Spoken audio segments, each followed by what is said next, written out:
Okay, we're on Daf Kof Lamed. Okay, we have people joining from everywhere. Fantastic.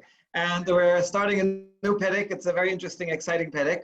It's called Perek Rabbi Eliezer. And this relates to Brit Milah on Shabbat.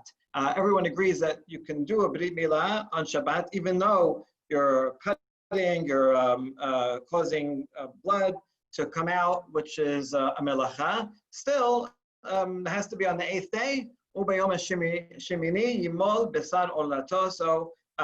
Milah is Doche Shabbat, and everybody agrees with that. And in fact, the last Mishnah of the previous Perek mentioned all the things that one may do for a baby, and it mentioned that also Brit Milah is one of them. And so this Perek is coming on the heels of that law. Okay, what we're going to talk about now is not Brit Milah itself, but rather the preparations for Brit Milah. Nowadays, when there is Brit Milah on Shabbat, the mohel comes to the house or to wherever it's going to be before Shabbat and leaves all the supplies, leaves the knife. But that's the question: what if he doesn't? Can he bring the knife on Shabbat? Things that he could have done before, does he have to do before, or can he violate Shabbat even for that? And that is the machloket of the Mishnah. Rabbi Eliezer Omer, im lo hebi kelim erev Shabbat, maybe o b'Shabbat meguleh, u b'sakana mechasehu al pi aidim. Rabbi Eliezer is the famous Rabbi Eliezer ben Hurkanas. He's the one that the hero of the story of the Oven of Achnai. Right, he goes against the majority and he stuck to his opinion. Controversial in that way, but his opinion usually was the older one that the Bat Kol itself comes and says halacha is like Rabbi Eliezer. So when he says something, we want to pay attention to it, even though it won't be halacha l'maaseh. So he says, if you did not bring the knife from before Shabbat, so you bring it on Shabbat. Not only do you bring it, you don't hide it, you bring it out in the open, right? You carry it on, bringing the knife, you announce everybody, gonna have Brit Milah, and yes, no problem, we violate Shabbat. If it was a time of danger, in other words, persecution, the Romans, during Bar Kokhba revolt, did ban circumcision. So if it's dangerous to go out with it out in public, then you can bring it in hiding. However, you tell two witnesses. You say, listen, I'm bringing this, I'm carrying this, but not because for myself, I'm carrying it because of mitzvah. And that way, there will be no suspicion that the person is carrying in violation of Shabbat.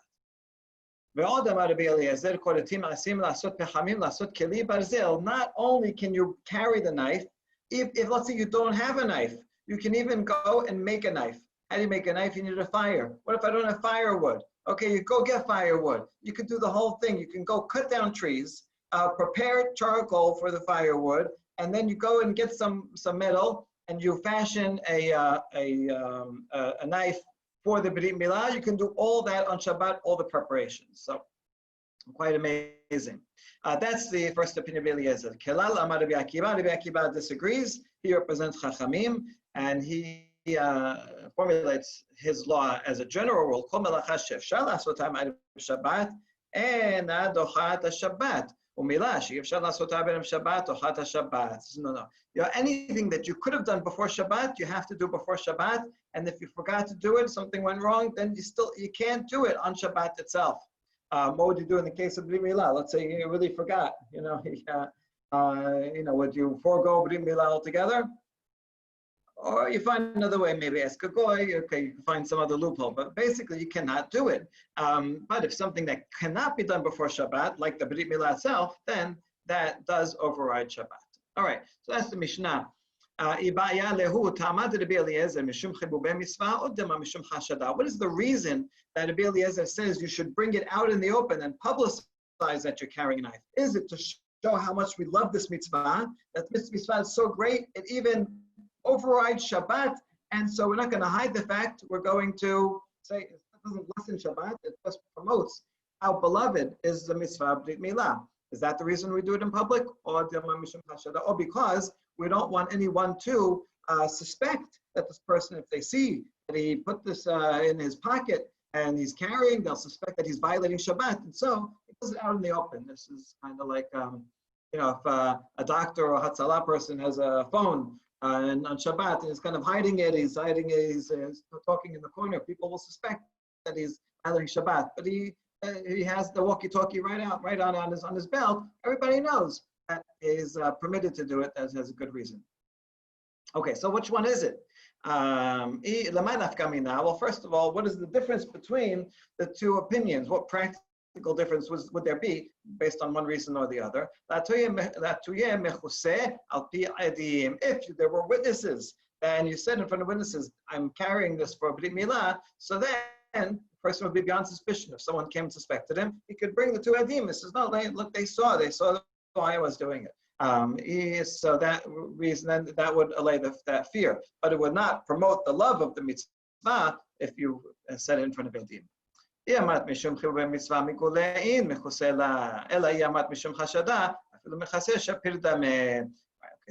what is the reason? Can we bring a proof for one or the other? I'm going to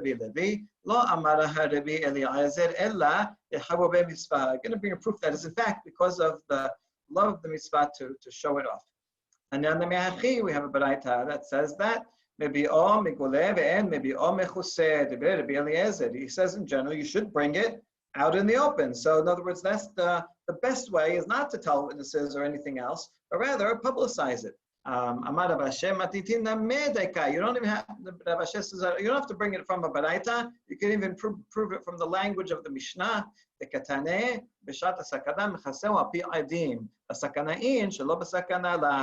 That only in the time of danger, persecution, then you do it in front of, you tell witnesses I'm carrying it. But if not, then the best thing is to do it in public to show the love of the mitzvah. Shema mina mishum chuvah mitzvah. Shema mina.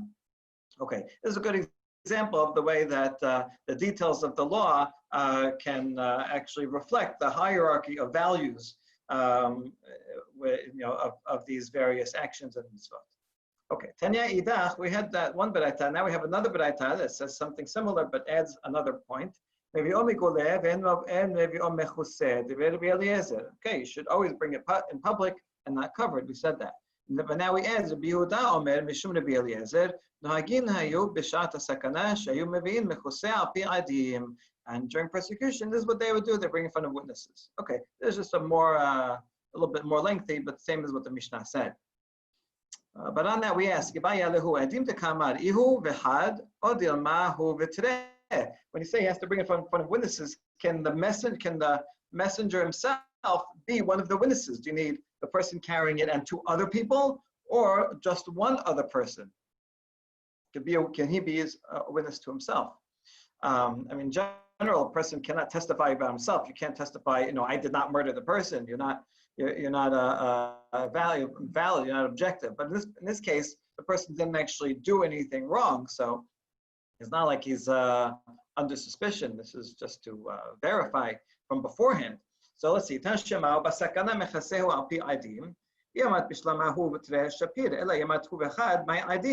the Mishnah itself says, time of danger, you cover it up in front of witnesses. So if you say he and two others, then it makes sense, in front of two witnesses. But if he's one of them, then what do you mean two witnesses? It should have said in front of Ed, one other person. And the answer is, and it's saying two because both people, and it could be the messenger himself, the messenger and the other person have to be good kosher witnesses. If the messenger himself is a gambler, then he would not be able to be one of those, one of the witnesses. But otherwise, it can be. So we can't prove from the Talmud that the Mishnah says for sure has to be other people. Sounds like he could even be one of the people. Okay. Now regarding the cutting down trees to go and make a fire to make the blade. Tanu Rabbanan b'makomo shel Rabbi Eliezer hiu koratin asim la'asot pechamim la'asot barzel b'Shabbat. B'makomo shel Rabbi Yosei HaGalili hiu ochelin basar off b'chalav. Okay, famous baraita. At least it's famous for me because I quoted this in my dissertation, and this is one of my favorite sources. In the city of Rabbi Eliezer, they would in fact follow his opinion. And so this is very important. Whenever we see a machloket and we see a minority opinion, majority opinion, always wonder, did they actually practice what they preached? or did they follow the majority? Well, at least in these two cases, in the city of Rabbi Eliezer, he was the rabbi of the city, and everyone in the city, they followed his opinion, halacha l'maaseh, and they cut down wood and made fires on Shabbat for Brit Milah. And while we're on the topic, another similar case in the city of Rabbi Yosef, up in the Galilee, they ate chicken and milk cooked together because that was his opinion that you are allowed. We'll see the source for in a second. Levi ikla lebe Yosef rishba keribole reshat etabsa behalba la'achal. So we have a story about this chicken and milk that Levi went to the house of this Yosef, the hunter, and they brought him a head of a peacock cooked in milk. Okay, sounds delicious, but he did not eat it. So when they came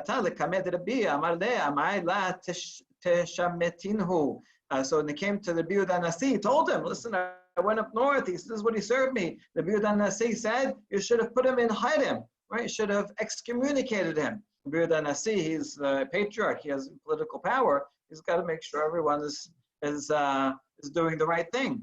So this is actually the opposite story, right? Where even though that was his opinion, he shouldn't be doing it. He should be following the majority. So,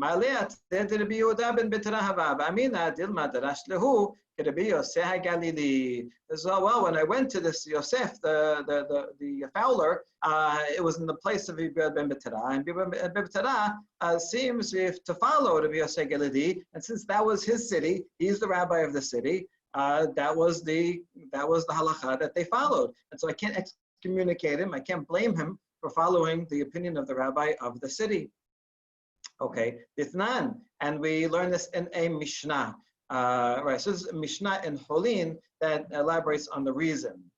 Rabbi Yosef Galili Omer, Ne'emar lo tochelu kol nevela, Ne'emar lo tevashel gedi b'chalev immo. This is in fact the same pasuk. The pasuk starts off saying you cannot eat an animal that dies on its own without proper shechita, right? You can give it to a non-Jew.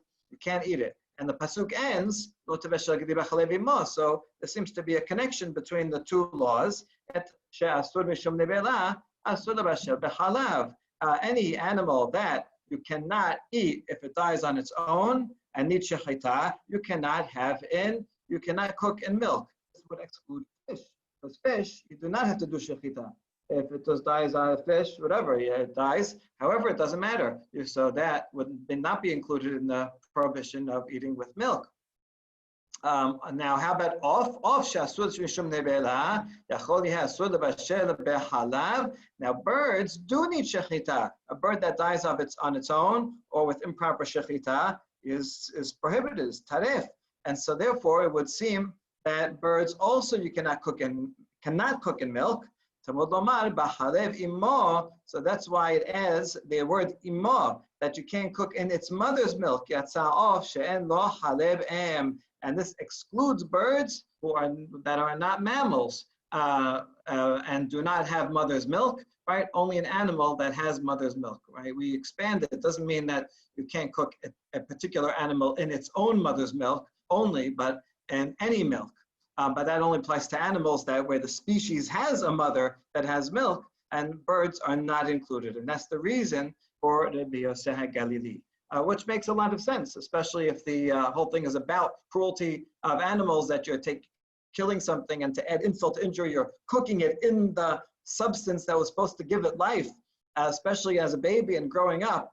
So it really is very, very cruel to do that. That makes more sense to do to prohibit and an animal that actually has a mother with milk, and not something that's a completely different species. So that is Rabbi Yosef Galili's opinion, and in fact, even according to the majority opinion, that is the halacha medoraita.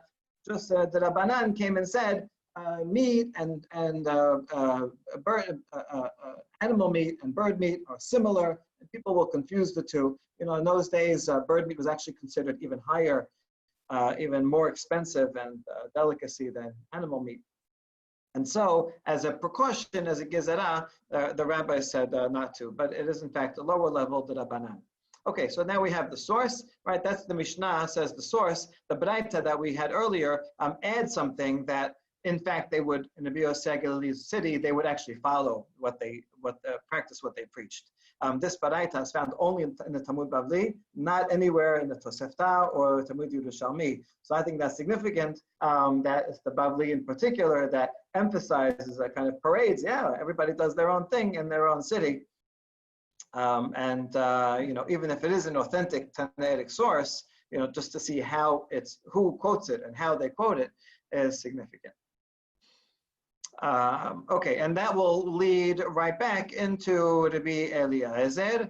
Tanya Rabban Shimon ben Gamliel Omer, Kol mitzvah shekirbelu alehem besimcha kegon milad dichtiv. Sas anochi al imratecha kemoseh shalal rav, adayin osin ota besimcha.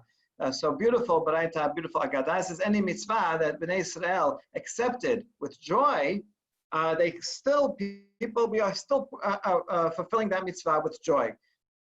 Specifically, Brit Milah. It doesn't say this in the pasuk, but the pasuk says, "I am happy with imratecha." Not clear how they derive it, but perhaps because imratecha is singular. Imratecha.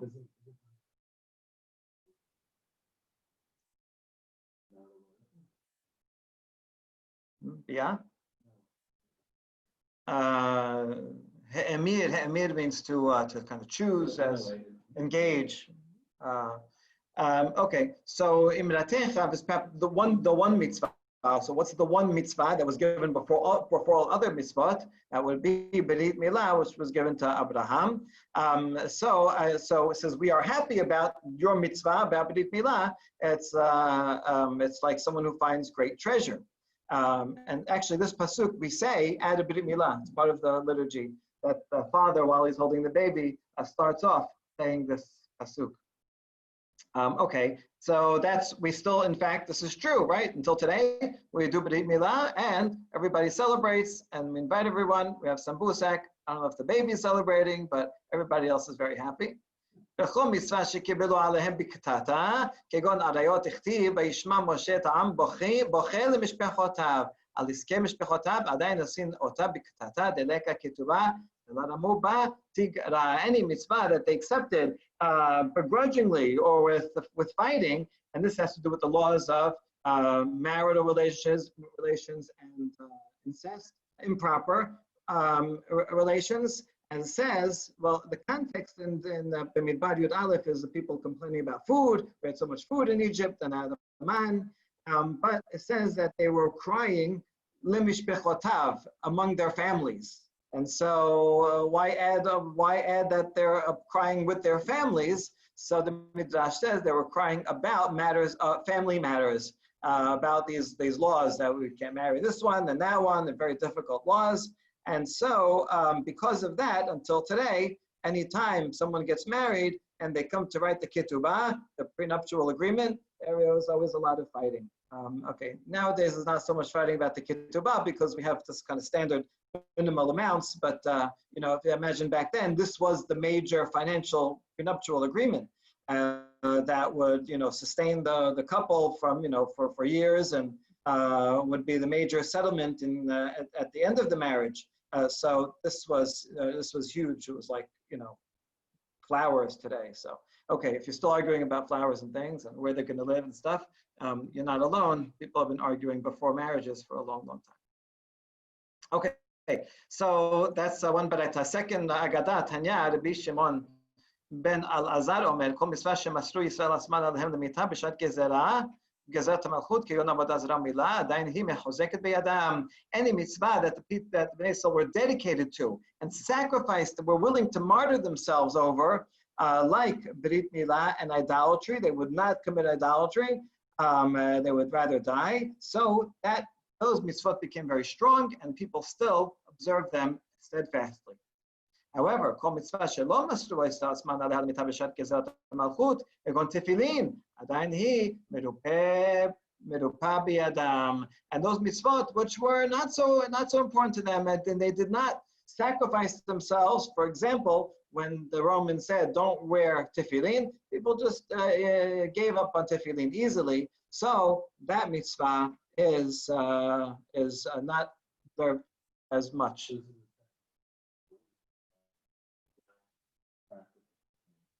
Right. Well, we had last time that the Rabbi Yosef says, may my merit be among those who wear tefillin every day. Right, so which would seem to mean that lots of people were not wearing tefillin. I'm not sure if it means that they weren't wearing them at all. Maybe they weren't wearing them all day, and they were only wearing them for a few minutes, like we do today. So perhaps that's what he meant. Maybe this is Merupe Bi'adam, that there are people are lax in it because they're not wearing it all the time. Hint of that might be the fact that what's coming up next. In order to wear tefillin, it's not such a simple matter. You have to have a clean body, like Elisha was known as Elisha, the one of wings. He was meaning you have to have a clean body. And you shouldn't pass gas while wearing tefillin, and also should not sleep while wearing them. In other words, you have to be very respectful that you're wearing something of great holiness, and so it takes some effort for a common person to keep up that level of concentration on the tefillin. The story of Moshe Feinstein, I think, that he had to go to the dentist to get a tooth filled, and it was dangerous for him to get anesthesia. So he said, "Don't worry, just give me tefillin, and that way I won't fall asleep. But you give me anesthesia, and then it'll be okay." So he was so ingrained that he wouldn't fall asleep with it. Okay. Why did they call him this nickname? We saw this story actually a few dapim ago.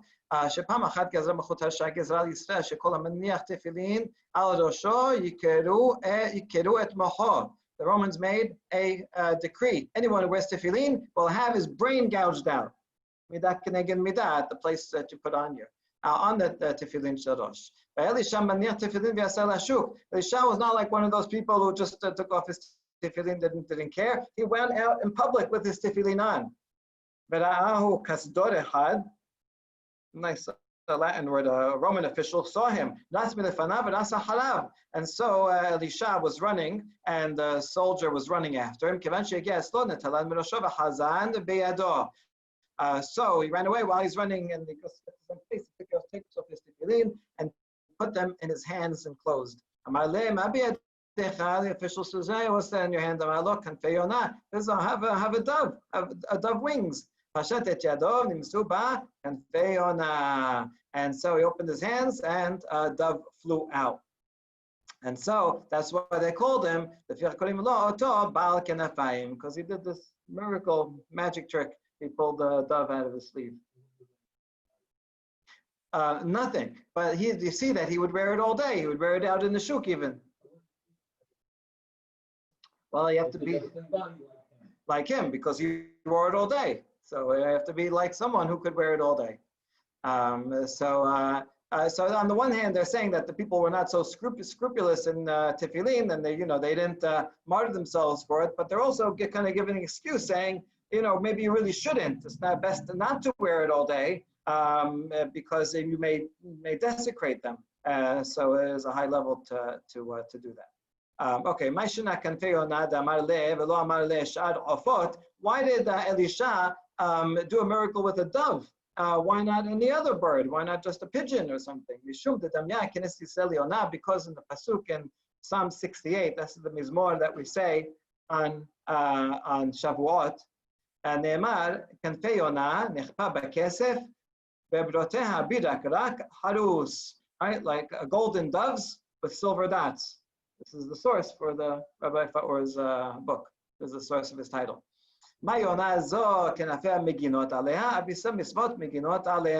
Just like this bird, its wings are protected, run away quickly. So too for Israel, it's the mitzvot that protect them. So if you want protection from the enemy, don't give up on them, but rather double down and perform the mitzvot, and that will be the protection. So Elisha here is an example of someone who does go and sacrifices himself for the sake of a mitzvah. I mean, he saves himself too, and that's why he loved this mitzvah. Okay, Amar Rabbi Abba bar Rav Ada, Amar Rabbi Yitzchak, Pam achat shachichu v'lo habiu ezem emer Shabbat. Okay, that was enough for Agadah. Now back to halacha. One time there was in fact a case where they forgot to bring the scalpel before Shabbat. Ve'riu b'Shabbat derech gagot v'derech haserot Shelo Birson Rabbi Eliezer. And so they brought a step rather than bring it in the street, in the main thoroughfare, which would be Asur Midoraita. They brought it from the roofs. The roofs, let's say attached houses. They just went from roof to roof, or courtyards in the back that were joined together. And that way they used a loophole, and there was a lower level problem. And they did this. Shelo Birson Rabbi Eliezer would not have been happy with this. So now let's explain what this means. Why is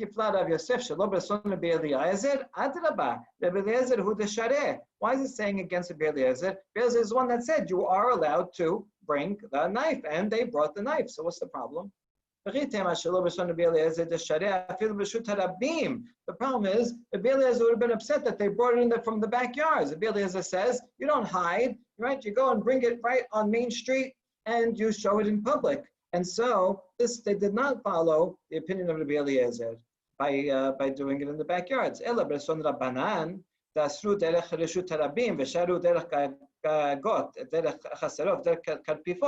Rather, must mean that they did it. They did it according to Rabbanan, not against Rabbi Eliezer, but according to Rabbanan, and that's why they did it through the backyards, because Rabbanan say you're not allowed to bring it on Main Street. Wait, what even the rabbis say that you can bring it that way through the backyards? We have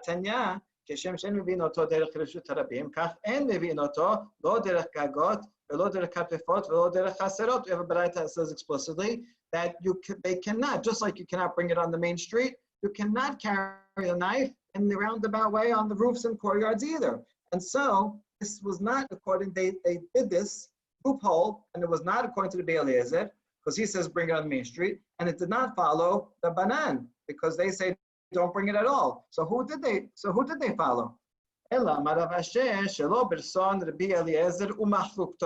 it says it was against Rabbi Eliezer, you have to add another word. It was against Rabbi Eliezer, and it was against the other side, the disputants of Rabbi Eliezer. They also would not agree. That's Rabbanan. But there's another opinion. This is in the Mishnah in Eruvin, cites this other opinion. Ela Birson Rabbi Shimon. What does he think? Rabbi Shimon Omer, Echad gagot, ve'echad kalpefot, ve'echad chaserot, כולן רשות אחד הן לכלים ששבתו בתוכן, ולא לכלים ששבתו בתוך הבית. Rabbi Shimon thinks that courtyards can join together, and you can carry from one courtyard to another as long as the item was in the courtyard when Shabbat started. So then it's within the courtyard, and all the courtyards are one. What you cannot do is take something from the house and then take it from the house. Well, you can take it into your courtyard because it's yours, but you can't take it from the house into the next courtyard and the next courtyard. And so this must have been a case where the knife was already in someone's courtyard, and so therefore it was permitted to carry it from courtyard to courtyard.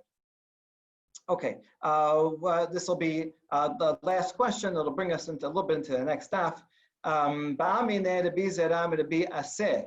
Mavoy shelo nishtatefu bo, mahu letaltel betocho. Okay, a little bit of an intro. Mavoy means an alleyway, which is different from courtyards. So a typical Roman city was structured as follows. You had many houses, each had their own courtyard, right? And so the courtyards were all together. If you want to carry from one house to another house and through the courtyards, you have to make an eruv hatzerot, which means a partnership. We take a meal and put it in one person's house or courtyard, and that way we're all partnering when joining this area together.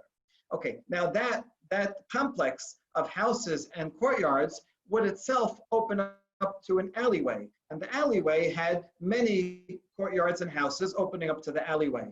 The alleyway might be like kind of a dead-end street, like Roselle Court, right? And the alleyway itself would open up to the main street, which would be the Reshut Rabim Deoraita. So now, if I want to carry from one area of joined courtyards to another area of joined courtyards, then I have to do Shituf Mivo'ot, which is like an Eruv. It's the same idea, also with the meal. And that way you join together all of the courtyard areas that open up into the alleyway. Okay, so The question we just learned that if something, according to the Bishimon, is already in a courtyard, you can move it within the courtyard. So the question here is, what about an alleyway? By the way, the alleyway, when it opens up to the Shut Harabim, you have to also put a siman, something in front of the alleyway, between the alleyway and the main street, to show that there's a separation. You put a beam or a cross beam or a pole to show that it's kind of like a virtual wall, and so it's a different area, so people won't think that just like you can carry into the alleyway, you can carry into the main street. No, you can't.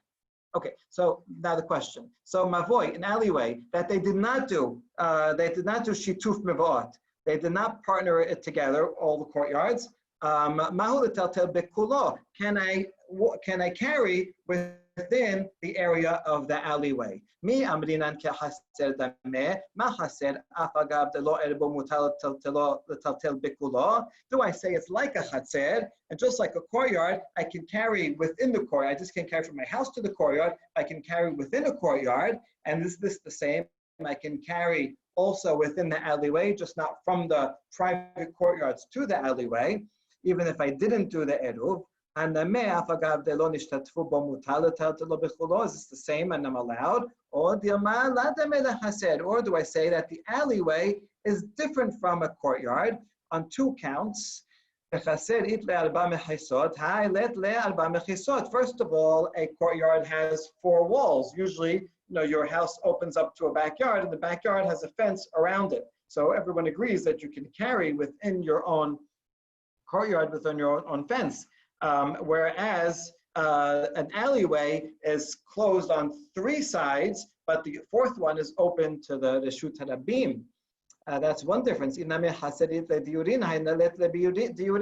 A courtyard has people living there. I'm living there, so this is my courtyard. This shows I'm directly connected to it. That so shows the Shut Yachid. Whereas an alleyway, nobody lives right off the alleyway directly, and so there that is another difference. Okay, all this was a question that I asked to Rabbi Aseh.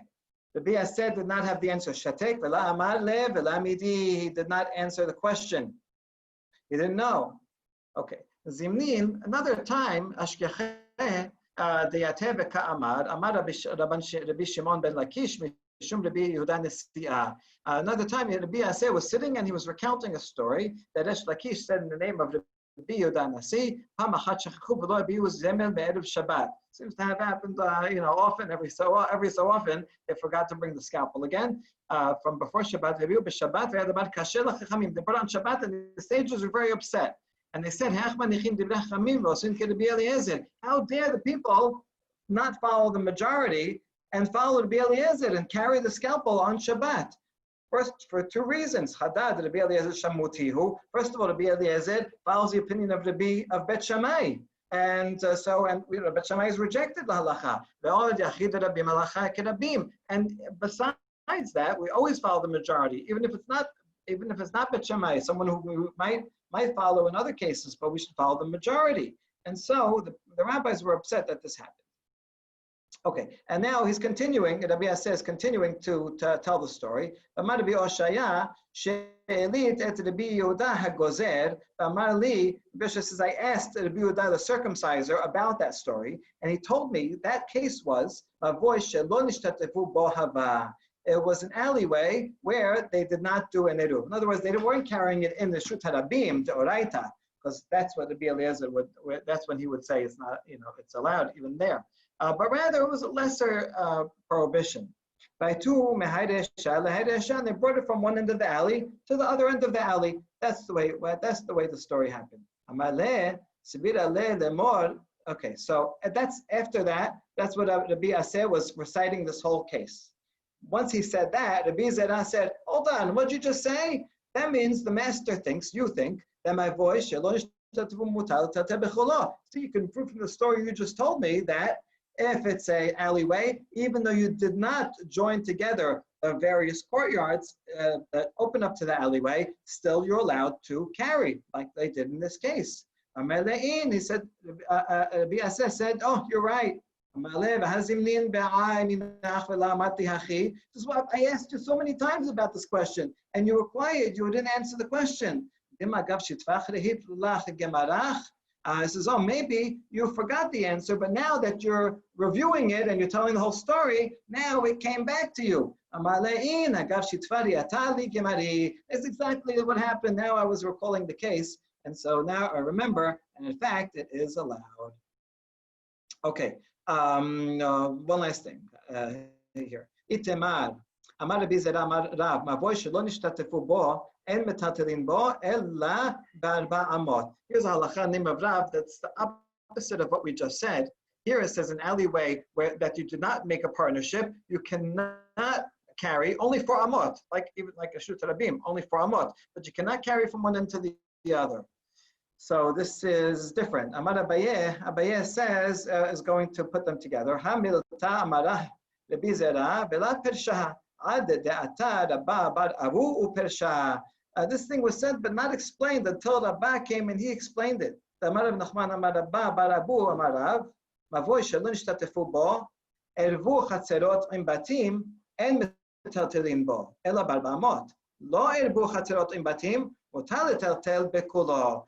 Okay, we have a paradox here, right? Very interesting halacha, that if I have this alleyway, and if in each courtyard, the courtyards themselves made an eruv, so each smaller one, the houses made an eruv of their joint courtyards, then they become entities in themselves, important entities in themselves, and they prohibit me from carrying from them into the alleyway. Right? And that's what I've said in the last statement when he said it's prohibited.